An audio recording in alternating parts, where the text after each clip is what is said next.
Shalimar Jewelry inaugural offer. Flat 9% VA on gold ornaments, 12,500 off on purchase of 1 kg silver.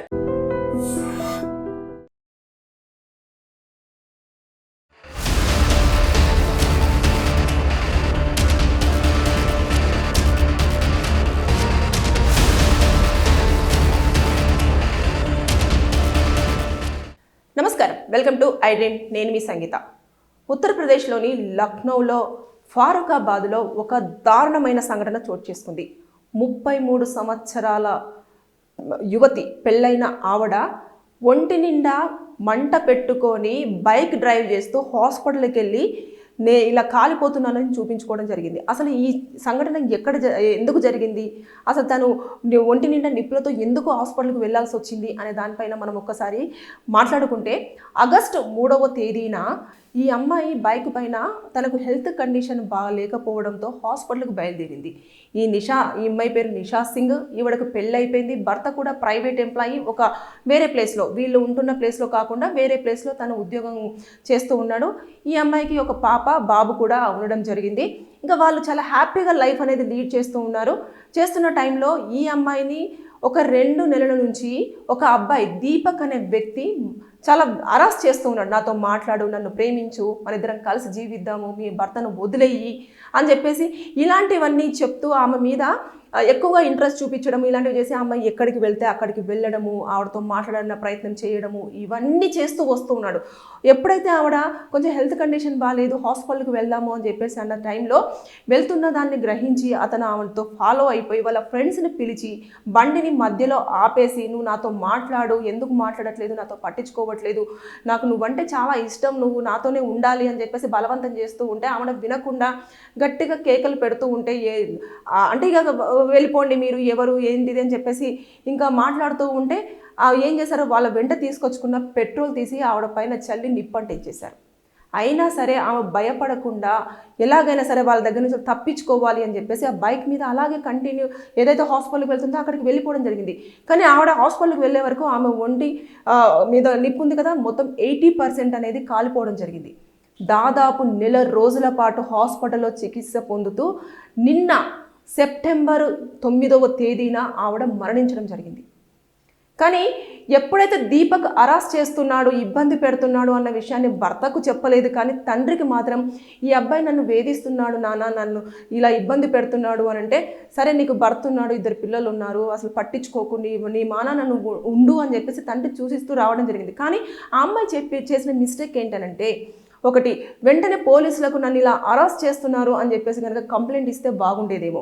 అంటే చూస్తున్నారు కదా, ఈ రోజుల్లో ఇల్లీగల్ అఫైర్స్ ఎక్కువైపోయి ఇటు భర్తలను చంపేస్తున్నారు, అదేవిధంగా భార్యలను చంపేస్తున్నారు. కానీ ఇక్కడ ఎలాంటి తప్పు చేయకుండానే ఆవిడ శిక్ష అనుభవించాల్సి వచ్చింది. అంటే ఎవడో ముక్కుమొహం తెలియని వ్యక్తి వచ్చి నన్ను ప్రేమించు, నాతో మాట్లాడు అని చెప్పేసి అంటే ఆమె నిరాకరించినందుకు మొత్తం ఒంటి నిండా నిప్పు పెట్టుకొని హాస్పిటల్కి వెళ్ళేసి జాయిన్ అవ్వాల్సిన పరిస్థితి చోటు చేసుకుంది. ఇప్పుడు 2 పిల్లలు అనాథలయ్యారు. అసలు భర్తకి ఇలా అసలు విషయం ఏంటి అనేది సరిగ్గా కాటలేదు. తండ్రి మాత్రం చాలా ఆవేదన వ్యక్తం చేస్తున్నాడు. నా కూతురు చెప్పినప్పుడైనా నేను పోలీసులకు కంప్లైంట్ ఇవ్వమని చెప్పాల్సింది అని చెప్పేసి. అంటే ఇన్ని జరుగుతున్నాయి దారుణాలు, రోజుకొకటి మనము వింటూనే ఉన్నాము, వార్తలలో చూస్తూనే ఉన్నాము.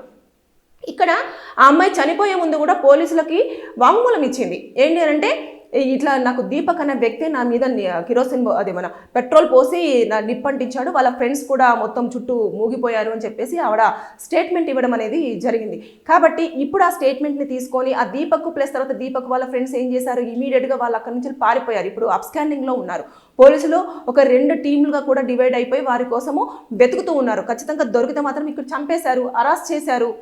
ఇదంతా ఇప్పుడు నిప్పంటించారు ఒంటికి. ఇవన్నీ కూడా డిఫరెంట్ సెక్షన్స్ అనేవి కూడా వాళ్ళకి అట్రాక్ట్ అవ్వడం జరుగుతుంది. మర్డర్ కేసు ఒకటి అవుతుంది, హరాస్మెంట్ కేసు ఒకటి అవుతుంది, తర్వాత బలాత్కారం చేయడానికి అంటే బలవంతంగా ఫోర్స్ చేయడం కదా, అది కూడా ఒక సెక్షన్ కింద అప్లికేబుల్ అవ్వడం జరుగుతుంది. ఈ నేపథ్యంలో అతనికి లైఫ్ ప్రిజన్మెంట్ పడే అవకాశాలు ఎక్కువగా ఉంటాయి. అదేవిధంగా ఎవరైతే ఫ్రెండ్స్ హెల్ప్ చేశారు కదా వారికి కూడా శిక్ష పడే అవకాశాలు ఉంటుంది. వాళ్ళు కూడా లైఫ్ ప్రిజన్మెంట్ పడవచ్చు, లేకపోతే ఏమో కోర్టు ఎలా డిసైడ్ చేస్తుంది అనేది. ఎందుకంటే అక్కడ ఉన్న ఏవైతే ఆధారాలు ఉంటాయో వాటిని అన్నింటినీ కూడా సబ్మిట్ చేస్తారు కదా తండ్రి తరపు నుంచి వెళ్ళి. అంటే ఆవిడ ఏమేమైనా చెప్పిందా, లేకపోతే ఫోన్లో ఏమైనా అరెస్ట్ చేశాడా, లేకపోతే ఓన్లీ డైరెక్ట్గానే అటాక్ చేయడం జరిగిందా, ఇవన్నీ కూడా చూస్తారు. మొత్తం అన్ని యాంగిల్స్లో కూడా పరిశీలన జరుగుతూ ఉంటుంది. అదేవిధంగా ఇప్పుడు చూసేసుకుంటే ఆవిడ మరణ వాంగ్మూలం ఎప్పుడు పనికి వస్తుందంటే, ఇప్పుడు మరణ వాంగ్మూలం ఇవ్వగానే ఇప్పుడు అతను చెయ్యలేదు అని తెలిస్తే వేధిస్తే ఏమో అనుకోవచ్చు, కానీ అక్కడ స్పష్టంగా అతనే చేశాడు అని చెప్పేసి చాలా క్లియర్గా ఉంది కూడా. కాబట్టి ఎందుకంటే గత 2 నెలల నుంచి కూడా అతను వేధిస్తున్నాడు, వెంట పడుతున్నాడు, ఎక్కడికి వెళ్తే అక్కడికి వచ్చేసి నాతో మాట్లాడు, నా ఫోన్ నెంబర్ తీసుకో, నాతో నువ్వు బయటికి రా, మన ఇద్దరం హ్యాపీగా ఉందాము అని చెప్పేసి ఇలా ఒక పెళ్ళైన మహిళను ఆ విధంగా హరాస్ చేయడం అని అంటే భయపడి ఉంటుందేమో తను. ఎందుకంటే భర్తకు చెప్తే ఎలా రిసీవ్ చేసుకుంటాడు, నాకు 2 పిల్లలు ఉన్నారు, మళ్ళీ నా సంసారం ఏమవుతుందో అని చెప్పేసి కూడా ఆలోచన చేసి ఉంటుంది. అందుకని పోలీసుల దాకా వెళ్ళలేదేమో అని అనుకుంటాను. కానీ భయపడడం వల్ల ప్రాణాలే కోల్పోవాల్సిన పరిస్థితి ఇప్పుడు చోటు చేసుకుంది. అంటే ఇక్కడ చూడండి ఎన్ని అఘాయిత్యాలు జరుగుతున్నాయి రోజు రోజు. కాబట్టి ఇక్కడ ఉత్తరప్రదేశ్లోనే జరిగింది అని చెప్పేసి కాకుండా ఎవరైనా అబ్బాయిలు మనల్ని వేధిస్తున్నారు అని మీకు కనుక అనిపించింది అంటే ఖచ్చితంగా మీరు పోలీసులకు ఇన్ఫర్మేషన్ ఇవ్వండి. ఎందుకంటే తెలిసిపోతుంది, అమ్మాయిలకు ఖచ్చితంగా తెలిసిపోతుంది అబ్బాయి వాడు స్ట్రైట్ ఫార్వర్డ్గా మాట్లాడుతున్నాడా లేకపోతే ఏమైనా ఫ్లర్టింగ్ చేయాలని మాట్లాడుతున్నాడా అనేది. అమ్మాయిలు చాలా షార్ప్గా ఉంటారు, తెలుసుకునే అంత క్యాపబిలిటీ వాళ్ళకు ఉంటుంది.